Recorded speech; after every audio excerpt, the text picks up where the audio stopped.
ದೇವರ ವಾಕ್ಯವನ್ನು ನಾವು ಧ್ಯಾನ ಮಾಡೋಣ. ಏನಂದ್ರೆ, ನಾವು ನಮ್ಮ ನಂಬಿಕೆಯನ್ನ ಹೆಚ್ಚಿಸಿಕೊಳ್ಳಬೇಕು. ನಾವು ನಂಬಿಕೆಯಲ್ಲಿ ನಡೆಯುವಂತವರಾಗಿರಬೇಕು. ಅನೇಕ ಸಾರಿ ನಮ್ಮ ಜೀವಿತದಲ್ಲಿ ಆಗು ಹೋಗುವ ಸನ್ನಿವೇಶಗಳ ಮೂಲಕವಾಗಿಯೋ ಅಥವಾ ನಾವು ಸಿಕ್ಕಾಕೊಳ್ಳುವಂತ ಸಂದರ್ಭಗಳಿಗೆ ಅನುಗುಣವಾಗಿಯೋ ನಾವು ಸಭೆಗೆ ಬರ್ತಾ ಇದ್ರೂ ಸಹ, ನಾವು ದೇವರ ನಂಬಿಕೆಯಲ್ಲಿ ಇದ್ರೂ ಸಹ ಅನೇಕ ಸಾರಿ ನಮ್ಮ ನಂಬಿಕೆ ಏನಂದ್ರೆ ಕುಂದಿ ಹೋಗುವಂತದ್ದಾಗಿದೆ. ನಮ್ಮ ನಂಬಿಕೆ ನಮ್ಮನ್ನ ಏನಂದ್ರೆ ಕುಂದಿ ಹೋಗುತ್ತದೆ. ಹಲ್ಲೆಲೂಯಾ. ದಯವಿಟ್ಟು ಯಾರು ಮಾತಾಡಬೇಡ್ರಿ, ಎಲ್ಲರೂ ವಾಕ್ಯ ಕೇಳ್ರಿ. ಹಾಗಾದ್ರೆ ಈ ನಂಬಿಕೆಯನ್ನ ನಾವು ಏನ್ ಮಾಡಬೇಕು? ಹೆಚ್ಚಿಸಿಕೊಳ್ಳಬೇಕು. ಒಬ್ಬ ಮನುಷ್ಯನಿಗೆ ಹೇಗೆ ನಂಬಿಕೆ ಬರ್ತೈತೆ? ದೇವರ ವಾಕ್ಯವನ್ನ ಕೇಳುವುದರ ಮೂಲಕವಾಗಿ. ಹಲ್ಲೆಲೂಯಾ.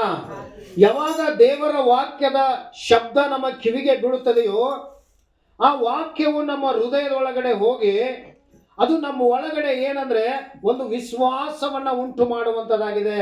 ಅದಕ್ಕೆ ಕರ್ತನ ವಾಕ್ಯದಲ್ಲಿ ನಾವು ನೋಡುತ್ತೇವೆ ಏನಂದ್ರೆ, ನೀನು ನಂಬಿದರೆ ದೇವರ ಮಹಿಮೆಯನ್ನ ಕಾಣುತ್ತೆ, ನೀನು ನಂಬಿದರೆ ಅದ್ಭುತಗಳನ್ನ ಕಾಣುತ್ತೆ, ನೀನು ನಂಬಿದರೆ ಬಿಡುಗಡೆಗಳನ್ನ ಕಾಣುತ್ತೆ ಎಂಬುದಾಗಿ. ಹಲ್ಲೆಲೂಯಾ.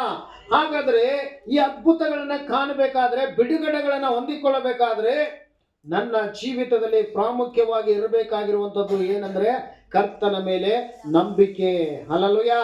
ಹಾಗಾದ್ರೆ ಈ ನಂಬಿಕೆ ಅದು ಒಂದು ಸಣ್ಣ ಸಾಸಿವೆ ಕಾಳಿನ ಮೂಲಕವಾಗಿ ಪ್ರಾರಂಭವಾಗಿ ಆ ನಮ್ಮ ಒಳಗಡೆ ಇರುವಂತಹ ನಂಬಿಕೆ ಅದು ಒಂದು ದೊಡ್ಡ ಮರವಾಗಿ ಬೆಳಿಬೇಕು. ಹಲ್ಲೆಲೂಯಾ. ಕ್ರೈಸ್ತ ಜೀವಿತದಲ್ಲಿ ಒಂದು ಬಂಡವಾಳ ಏನಂತಂದ್ರೆ, ನಾನು ಅನೇಕ ಸಾರಿ ಹೇಳ್ತಾ ಇರ್ತೇನೆ, ನಂಬಿಕೆ. ಈ ನಂಬಿಕೆ ಅನ್ನುವಂತ ಬಂಡವಾಳವನ್ನ ನಾವು ದೇವರಲ್ಲಿ ಹಾಕಿ ಅದ್ಭುತಗಳನ್ನ ನಾವು ಏನ್ ಮಾಡಬೇಕು? ಹೊಂದಿಕೊಳ್ಳಬೇಕು. ಒಂದು ವೇಳೆ ನಂಬಿಕೆಯನ್ನು ನಮಗೆ ಇರಲಿಲ್ಲ ಅಂದ್ರೆ ಅದ್ಭುತಗಳನ್ನು ನಾವು ಕಾಣುವುದಕ್ಕೆ ಆಗುವುದಿಲ್ಲ. ಅದ್ಭುತಗಳನ್ನು ಹೊಂದಿಕೊಳ್ಳಬೇಕಾದ್ರೆ ನಮ್ಮಲ್ಲಿ ಏನಿರಬೇಕು? ನಂಬಿಕೆ ಇರಬೇಕು. ಆ ನಂಬಿಕೆ ಇದ್ರೆ ಮಾತ್ರ ನಾವು ಅದ್ಭುತಗಳನ್ನು ಹೊಂದಿಕೊಳ್ಳೋದಕ್ಕೆ ಸಾಧ್ಯ. ಒಂದು ವೇಳೆ ನಂಬಿಕೆ ಇಲ್ಲ ಅಂದ್ರೆ ನಾವು ಅದ್ಭುತಗಳನ್ನು ಹೊಂದಿಕೊಳ್ಳಕ್ಕೆ ಆಗುವುದಿಲ್ಲ. ಬರುವುದೇ ಮಾರ್ಕ 11ನೇ ಅಧ್ಯಾಯ 22, 23ನೇ ವಚನವನ್ನ ಈ ಸಂದರ್ಭದಲ್ಲಿ ನಾವು ಓದಿಕೊಳ್ಳೋಣ.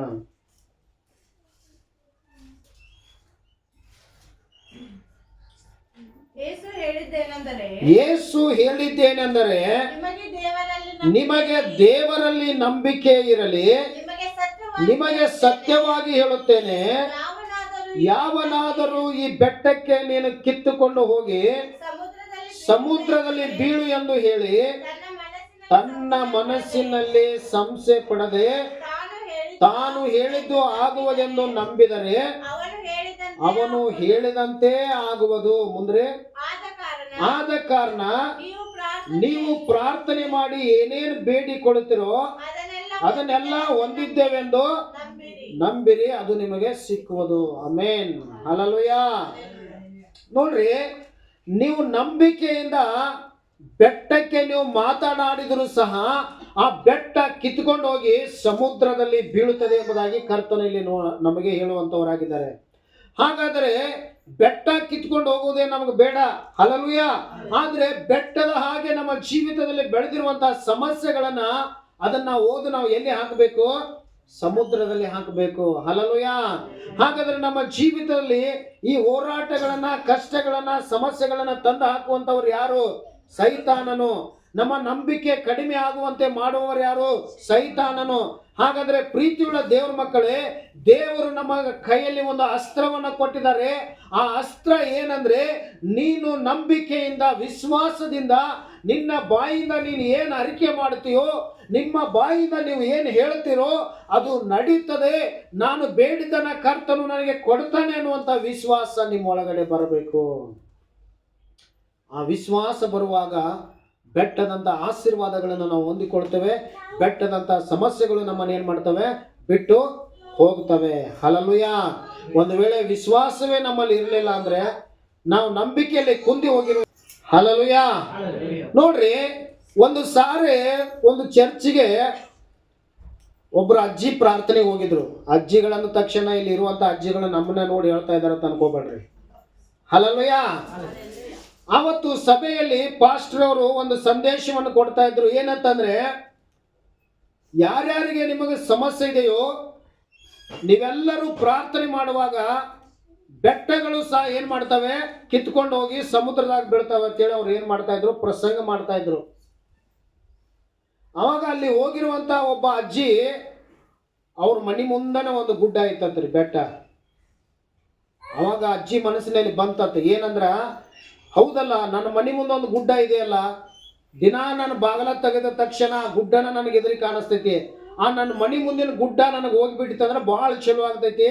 ಇವತ್ತು ಪಾಸ್ಟರ್ ಅವ್ರು ಹೇಳಿದಾರ, ಏನ್ ಮಾಡೋಣ, ಆ ಗುಡ್ಡ ಹೋಗ್ಲಿ ಅಂತೇಳಿ ಏನ್ ಮಾಡೋಣ, ಪ್ರಾರ್ಥನೆ ಮಾಡೋಣ ಅಂತೇಳಿ ಆ ವಾಕ್ಯವನ್ನ ಕೇಳಿ, ಅವತ್ತಿನ ಸಂದೇಶವನ್ನು ಕೇಳಿ ಮನೆಗೆ ಹೋದಳು. ಮನೆಗೆ ಹೋಗಿ ಅಜ್ಜಿ ರಾತ್ರಿ ಎಲ್ಲ ಪ್ರಾರ್ಥನೆ ಮಾಡ್ತಾಳೆ, ದೇವ್ರೇ ಬೆಟ್ಟ ಕಿತ್ತು ಹೋಗ್ಲಿ, ದೇವ್ರೇ ಬೆಟ್ಟ ಕಿತ್ತು ಹೋಗ್ಲಿ ಅಂತೇಳಿ. ಹಲ್ಲೆಲೂಯಾ. ರಾತ್ರಿ ಎಲ್ಲ ಪ್ರಾರ್ಥನೆ ಮಾಡಿದಾಳೆ. ಏನಂತ, ಈ ಬೆಟ್ಟ ಏನ್ ಮಾಡ್ಲಿ, ಕಿತ್ತು ಹೋಗ್ಲಿ.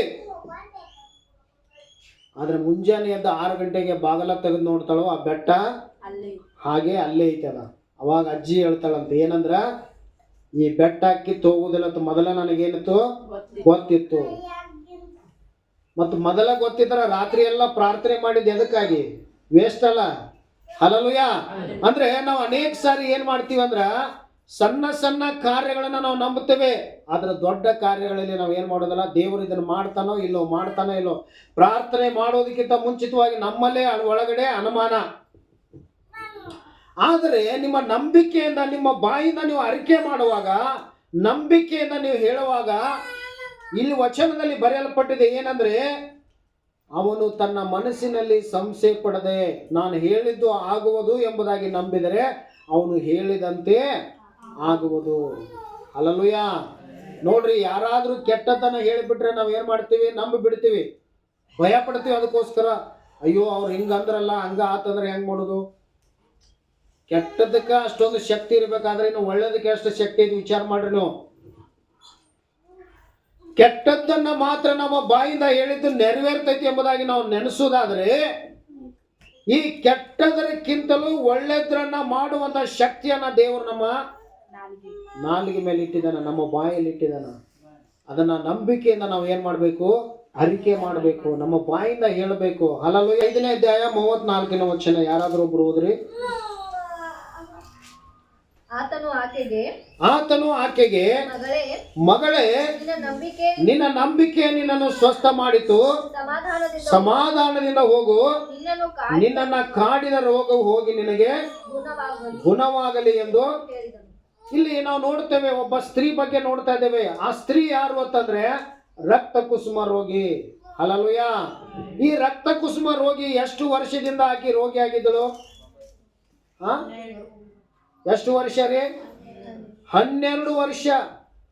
12 ವರ್ಷಗಳಿಂದ ಆಕೆ ರಕ್ತ ಕುಸುಮ ಅನ್ನುವಂತ ಒಂದು ರೋಗದಲ್ಲಿ ಆಕೆ ಏನ್ ಮಾಡ್ತಾ ಇದ್ದಳು, ಅದರಿಂದ ಭಯಂಕರವಾದ ತೊಂದರೆಗಳನ್ನು ಅನುಭವಿಸ್ತಾ ಇದ್ದಳು. ತನ್ನಲ್ಲಿರುವಂತ ಹಣವನ್ನೆಲ್ಲ ವೆಚ್ಚ ಮಾಡಿದಳು, ಆದ್ರೂ ಆ ರೋಗ ಏನಾಗಲಿಲ್ಲ, ಗುಣ ಆಗಲಿಲ್ಲ. ಎಷ್ಟು ವರ್ಷದಿಂದ? 12 ವರ್ಷದಿಂದ. ಹಾಗಾದ್ರೆ ಈಗ ಈ ಗ್ರಾಮದಲ್ಲಿ, ಆಕೆ ಇರುವಂತ ಗ್ರಾಮದಲ್ಲಿ ಯೇಸು ಬಂದಿದ್ದಾರೆ ಅನ್ನುವಂತ ಒಂದು ಸಮಾಚಾರವನ್ನ ಆಕೆ ಕೇಳಿದಳು.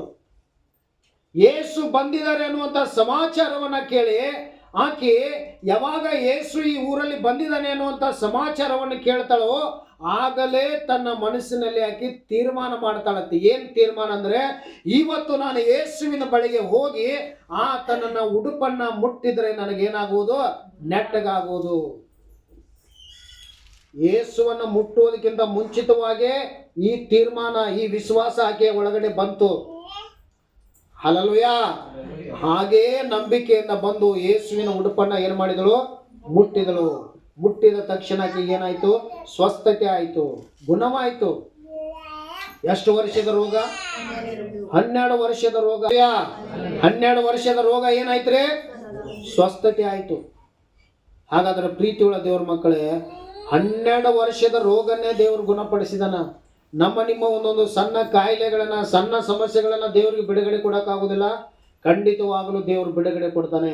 ಆದ್ರೆ ನಾವು ಏನ್ ಮಾಡ್ಬೇಕು, ನಂಬಬೇಕು. ಹಲ್ಲೆಲೂಯಾ. ನಂಬುವಾಗ ಏನ್ ನಡೆಯುತ್ತದೆ, ಅದ್ಭುತ ನಡೆಯುತ್ತದೆ. ಹಾಗಾದ್ರೆ ನಾವು ಮಾಡತಕ್ಕಂತ ಒಂದೊಂದು ಪ್ರಾರ್ಥನೆಗಳ ಮೇಲೆ ನಮಗೇನಿರಬೇಕು? ನಂಬಿಕೆ ಇರಬೇಕು. ಇಬ್ರಿಯರಿಗೆ ಬರೆದ ಪತ್ರಿಕೆ ಅದರ 11ನೇ ಅಧ್ಯಾಯಕ್ಕೆ ನೀವು ಸತ್ಯವೇದವನ್ನು ತಿರುಗಿಸಿರಿ. ಈ 11ನೇ ಅಧ್ಯಾಯ ಪೂರ್ತಿ ಎಲ್ಲ ಬರೀ ನಂಬಿಕೆ ಕುರಿತು ಬರೆಯಲ್ಪಟ್ಟಿದೆ. ಯಾವುದು? ಇಬ್ರಿಯರಿಗೆ ಬರೆದ ಪತ್ರಿಕೆಯಲ್ಲಿ ಈ 11ನೇ ಅಧ್ಯಾಯ ಬರೇ ನಂಬಿಕೆ ಕುರಿತಾಗಿ ಬರೆಯಲ್ಪಟ್ಟಿದೆ. ಹಲ್ಲೆಲೂಯಾ. ಸರಿ, ಇದರಲ್ಲಿ ಒಂದು ವಚನವನ್ನು ನಾವು ಓದಿಕೊಳ್ಳೋಣ. 11ನೇ ಅಧ್ಯಾಯ 8ನೇ ವಚನ. ಇಬ್ರಿಯರಿಗೆ ಬರೆದ ಪತ್ರಿಕೆ 11ನೇ ಅಧ್ಯಾಯ 8ನೇ ವಚನ. ಯಾರಾದ್ರೂ ಒಬ್ರು ಓದ್ರಿ. ನಂಬಿಕೆಯಿಂದಲೇ ಅಬ್ರಹಾಮನು ಕರೆಯಲ್ಪಟ್ಟ ಕೂಡಲೇ ಕರೆದಾತನ ಮಾತನ್ನು ಕೇಳಿ ತಾನು ಬಾಧ್ಯವಾಗಿ ಹೊಂದಬೇಕಾಗಿದ್ದ ಸ್ಥಳಕ್ಕೆ ಹೊರಟು ಹೋದನು. ತಾನು ಹೋಗಬೇಕಾದ ಸ್ಥಳವು ಯಾವುದೆಂದು ತಿಳಿಯದೆ ಹೊರಟನು. ನಂಬಿಕೆಯಿಂದಲೇ. ಸಾಕ್ರಿ. ಹಲ್ಲೆಲೂಯಾ. ಅಬ್ರಹಾಮನನ್ನ ದೇವರು ಕರೆದಾಗ ಯಾವ ದೇಶಕ್ಕೆ ಹೋಗ್ಬೇಕು, ಯಾವ ಸ್ಥಳಕ್ಕೆ ಹೋಗ್ಬೇಕು ಅನ್ನುವಂಥದ್ದು ಅಬ್ರಹಾಮನಿಗೆ ಏನಿರಲಿಲ್ಲ, ಗೊತ್ತೇ ಇರಲಿಲ್ಲ. ಅಲ್ಲಿ ಕಲ್ಚರ್ ಅವನಿಗೆ ಗೊತ್ತಿಲ್ಲ, ಅಲ್ಲಿ ಭಾಷೆ ಅವನಿಗೆ ಗೊತ್ತಿಲ್ಲ. ಆದ್ರೆ ದೇವರು ಅಬ್ರಹಾಮನನ್ನು ಏನ್ ಮಾಡಿದ್ರು? ಕರೆದರು. ಕರೆಯುವಾಗ ಅಬ್ರಹಾಮನು ತನ್ನ ನಂಬಿಕೆ ಮೇಲೆ ಅವನು ಹೋಗ್ತಾ ಇಲ್ಲ. ಹಲ್ಲೆಲೂಯಾ. ನನ್ನನ್ನು ಕರೆದಾತನು ನನ್ನನ್ನು ನಡೆಸುವುದಕ್ಕೆ ಶಕ್ತನಾಗಿದ್ದಾನೆ, ನನ್ನನ್ನು ಕರೆದಾತನು ನನ್ನನ್ನು ಆಶೀರ್ವಾದ ಮಾಡುವುದಕ್ಕೆ ಶಕ್ತನಾಗಿದ್ದಾನೆ ಎಂಬುದಾಗಿ ಕರೆದಂತ ದೇವರ ಮಾತಿನ ಮೇಲೆ ವಿಶ್ವಾಸವಿಟ್ಟು ಅಬ್ರಹಾಮನು ಏನ್ ಮಾಡ್ತಾ ಇದ್ದಾನೆ? ಹೋಗ್ತಾ ಇದ್ದಾನೆ. ಈ ಅಧ್ಯಾಯದಲ್ಲಿ ನಾವು ನೋಡ್ತೇವೆ, ನಂಬಿಕೆಯಿಂದಲೇ ಅಬ್ರಹಾಮನು ಸಂತತಿಯನ್ನ ಪಡೆದುಕೊಂಡನು, ನಂಬಿಕೆಯಿಂದಲೇ ವಾಗ್ದಾನ ದೇಶವನ್ನು ಅಬ್ರಹಾಮನು ಪಡೆದುಕೊಂಡನು ಎಂಬುದಾಗಿ ನಾವು ನೋಡ್ತೇವೆ. ಹಾಗಾದ್ರೆ ನಂಬಿಕೆಯಿಂದಲೇ ಬೆಂಕಿಯ ಬಲವನ್ನ ಏನ್ ಮಾಡಿದ್ರು? ಆರಿಸಿದರು. ನಂಬಿಕೆಯಿಂದಲೇ ಸಿಂಹದ ಬಾಯಿಗಳನ್ನ ಏನ್ ಮಾಡಿದ್ರು? ಬಂಧಿಸಿದರು. ಹಲ್ಲೆಲೂಯಾ. ನಂಬಿಕೆ ನಮ್ಮ ಒಳಗಡೆ ಇರುವುದಾದರೆ ನಾವೆಲ್ಲ ಕಾರ್ಯಗಳನ್ನ ನಮ್ಮ ಜೀವಿತದಲ್ಲಿ ಹೊಂದಿಕೊಳ್ಳುವುದಕ್ಕೆ ಸಾಧ್ಯ. ಒಂದು ವೇಳೆ ನಂಬಿಕೆನೇ ನಮ್ಮಲ್ಲಿಲ್ಲ ಅಂದ್ರೆ ನಾವು ಯಾವ ಆಶೀರ್ವಾದಗಳನ್ನು ಹೊಂದಿಕೊಳ್ಳಕ್ಕೆ ಆಗುವುದಿಲ್ಲ. ಹಾಗಾದ್ರೆ ಪ್ರೀತಿಯುಳ್ಳ ದೇವರ ಮಕ್ಕಳೇ, ಇದೇ ಅಧ್ಯಾಯದಲ್ಲಿ ಬರೆಯಲ್ಪಟ್ಟಿದೆ. 11ನೇ ಅಧ್ಯಾಯ 6ನೇ ವಚನದಲ್ಲಿ ಬರೆಯಲ್ಪಟ್ಟಿದೆ. ಓದ್ರಿ ವಚನ. ಆದರೆ ನಂಬಿಕೆ ಇಲ್ಲದೆ ದೇವರನ್ನ ಮೆಚ್ಚಿಸುವುದು ಅಸಾಧ್ಯ. ದೇವರ ಬಳಿಗೆ ಬರುವವನು ದೇವರು ಇದ್ದಾನೆ ಮತ್ತು ತನ್ನನ್ನು ಹುಡುಕುವವರಿಗೆ ಪ್ರತಿಫಲವನ್ನು ಕೊಡುತ್ತಾನೆ ಎಂದು ನಂಬುವುದು ಅವಶ್ಯವಾಗಿದೆ. ದೇವರ ಬಳಿಗೆ ನಾನು ಬರ್ತಾ ಇದ್ದೀನಿ ಅಂದ್ರೆ ದೇವರು ಇದ್ದಾನೆ ಅಂತೇಳಿ ಏನು ಮಾಡಬೇಕು? ನಂಬಬೇಕು. ಯಾಕಂದ್ರೆ ದೇವರು ಯಾರಿಗೂ ಕಣ್ಣಿಗೆ ಕಾಣಿಸುವವನಲ್ಲ. ಹಲ್ಲೆಲೂಯಾ. ಹಾಗಾದ್ರೆ ಪ್ರೀತಿಯುಳ್ಳ ದೇವರ ಮಕ್ಕಳೇ, ಈ ಕಣ್ಣಿಗೆ ಕಾಣದೇ ಇರುವಂತ ದೇವರು ಇದಾನಂತೇಳಿ ನಾವು ಏನ್ ಮಾಡ್ಬೇಕು? ನಂಬಬೇಕು. ನಾನು ದೇವರನ್ನು ಹುಡುಕಾಡ್ತಾ ಇದ್ದೇನೆ, ನಾನು ಹುಡುಕಾಡಿದ್ರೆ ದೇವರು ನನಗೆ ಪ್ರತಿಫಲ ಕೊಡ್ತಾನೆ, ನನಗೆ ಬಿಡುಗಡೆ ಕೊಡ್ತಾನೆ ಅನ್ನುವಂತ ನಂಬಿಕೆ ನಮ್ಮ ಒಳಗಡೆ ಇರಬೇಕು. ಈ ನಂಬಿಕೆ ನಮ್ಮ ಒಳಗಡೆ ಇರುವುದಾದ್ರೆ ಖಂಡಿತವಾಗಲು ಕರ್ತನ ಏನಂದ್ರೆ ನಾವು ಆಶೀರ್ವಾದಗಳನ್ನ, ಬಿಡುಗಡೆಗಳನ್ನ ನಾವು ಕಾಣುತ್ತೇವೆ. ಅದಕ್ಕೆ ಅಲ್ಲಿ ಮಾರ್ತಳು ಮರಿಯಳ ಸಂಗಡ ಯೋಹಾನ ಬರೆಸುವಾರ್ತೆ 11ನೇ ಅಧ್ಯಾಯದಲ್ಲಿ ಮಾತನಾಡುವಾಗ ಕರ್ತನು ಅಲ್ಲಿ ಒಂದು ವಚನದಲ್ಲಿ ಒಂದು ಮಾತನ್ನು ಹೀಗೆ ಹೇಳ್ತಾರೆ. ಏನಂದ್ರೆ, ನೀನು ನಂಬಿದರೆ ದೇವರ ಮಹಿಮೆಯನ್ನ ಕಾಣುವೆ. ಹಲ್ಲೆಲೂಯಾ. ಯಾರು ನಂಬುತ್ತಾರೋ ಅವರು ದೇವರ ಮಹಿಮೆಯನ್ನ ಕಾಣ್ತಾರೆ. ಯಾರು ನಂಬುತ್ತಾರೋ ಅವರ ಜೀವಿತದಲ್ಲಿ ಅವ್ರು ಏನ್ ಮಾಡ್ತಾರೆ? ಬಿಡುಗಡೆಗಳನ್ನ ಹೊಂದಿಕೊಳ್ತಾರೆ. ಹಾಗಾದ್ರೆ ಇವತ್ತು ನಾವು ಏನ್ ಪ್ರಾರ್ಥನೆ ಮಾಡೋಣ? ದೇವರೇ, ಒಂದು ವೇಳೆ ನನ್ನ ನಂಬಿಕೆ ಕಡಿಮೆ ಆಗಿದ್ರೆ ಏನ್ ಮಾಡು? ನನ್ನ ನಂಬಿಕೆಯನ್ನ ಹೆಚ್ಚಿಸು, ನನಗೆ ಸಹಾಯ ಮಾಡು. ಹಲ್ಲೆಲೂಯಾ. ಹಾಗಾದ್ರೆ ನಮ್ಮ ಜೀವಿತದ ಸನ್ನಿವೇಶಗಳ ಮೂಲಕವಾಗಿ, ಕಷ್ಟಗಳ ಮೂಲಕವಾಗಿ, ಸಮಸ್ಯೆಗಳ ಮೂಲಕವಾಗಿ, ಅಥವಾ ನಾವು ಎಷ್ಟೋ ಸರಿ ಪ್ರಾರ್ಥನೆ ಮಾಡಿದ್ರು ಕೆಲವು ವಿಷಯಗಳಲ್ಲಿ ನಾವು ಅದ್ಭುತಗಳನ್ನು ಕಾಣುವುದಕ್ಕೆ ಆಗುವುದಿಲ್ಲ. ಅವಾಗ ನಮ್ಮ ನಂಬಿಕೆ ಏನಾಗುತ್ತದೆ? ಕುಂದಿ ಹೋಗಿರುತ್ತದೆ. ಆ ಕುಂದಿ ಹೋದಂತ ನಂಬಿಕೆಯನ್ನು ನಾವು ಏನ್ ಮಾಡೋಣ? ಬೆಳೆಸಿಕೊಳ್ಳೋಣ. ಹಲ್ಲೆಲೂಯಾ. ಎಷ್ಟು ನಂಬಿಕೆ ಇರ್ಬೇಕಂತ ಹೇಳಿದಾರ್ರಿ ಕರ್ತರು ನಮಗೆ? ಸಾಸಿವೆ ಕಾಳಷ್ಟು. ಸಾಸಿವೆ ಕಾಳು ದೊಡ್ಡದಿರ್ತೈತಿ, ಚಿಕ್ಕದಾಗಿರ್ತೈತಿ. ಆದ್ರೆ ಅದು ಎಷ್ಟೇ ಚಿಕ್ಕದಾಗಿದ್ರು ಅದು ಏನಂದ್ರೆ ಗಟ್ಟಿಯಾಗಿರ್ತೈತಿ. ಸಾಸಿವೆ ಕಾಳು ಏನಾಗಿರ್ತೈತಿ? ಗಟ್ಟಿ, ಸ್ಟ್ರಾಂಗ್ ಆಗಿರ್ತೈತಿ ಅದು. ಹಾಗಾದ್ರೆ ನಿಮ್ಮಲ್ಲಿ ಸಾಸಿವೆ ಕಾಳಷ್ಟು ನಂಬಿಕೆ ಇರಲಿ, ಆದ್ರೆ ಆ ನಿಮ್ಮ ನಂಬಿಕೆ ಏನಾಗಿರ್ಲಿ? ಗಟ್ಟಿ ಆಗಿರ್ಲಿ. ಓದಾಡುವಂತ ನಂಬಿಕೆ ಅಲ್ಲ. ಹಲ್ಲೆಲೂಯ. ಏನೇ ಬಂದರೂ ಎಲ್ಲವನ್ನ ಎದುರಿಸ್ತೇನೆ, ದೇವರ ಆಶೀರ್ವಾದವನ್ನು ಹೊಂದುತ್ತೇನೆ, ಬಿಡುಗಡೆಯನ್ನು ಹೊಂದುತ್ತೇನೆ ಅನ್ನುವಂತ ನಂಬಿಕೆಯಿಂದ ನಾವು ಏನ್ ಮಾಡ್ಬೇಕು, ಮುಂದೆ ಸಾಗುವವರಾಗಿರ್ಬೇಕು. ಹಾಗಾದ್ರೆ ಇದೇ ಇಬ್ರಿಯ 12ನೇ ಅಧ್ಯಾಯ 2ನೇ ವಚನದಲ್ಲಿ ಬರೆಯಲ್ಪಟ್ಟಿದೆ. ಏನಂದ್ರ ಓದ್ರಿ ಯಾರಾದ್ರೂ ಒಬ್ರು. ಇಬ್ರಿಯ 12:2.